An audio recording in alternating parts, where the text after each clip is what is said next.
วันนี้มาเบิ่งมาสอนกับจักจันว้าอันนี้มันสุดแล้วเนาะสุดนี้รองเท้ามาไอ้บ่ได้ซ้อมแมงเงาะว่ะโอ้สบายสุด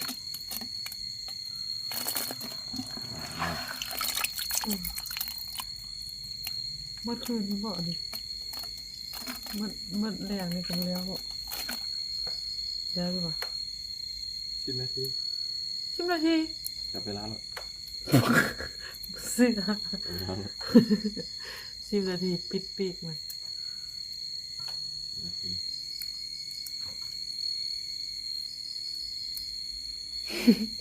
10 นาที10 ตัวอยู่ 10 นาที โอ้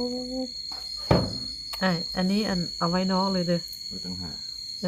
อันมื้ออื่นน้องสิทอดกินไอ้ทอดก็ได้ไอ้ตื่นสายเลย มันก็สั่งทอด ผมก็ซ้ำเลยขี้ค้างเมนูนักห้องเสียงดีก็คือจักจั่นถ้าไม่เชื่อฟังเสียงมันดูตอนนี้อยู่หม้อแล้วห้องบ่ได้แล้ว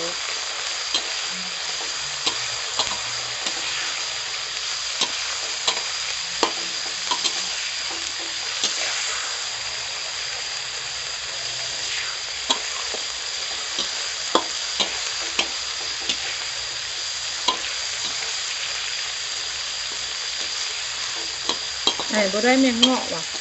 ไอ้บ่ได้ไปใต้มาเอาแมวเอา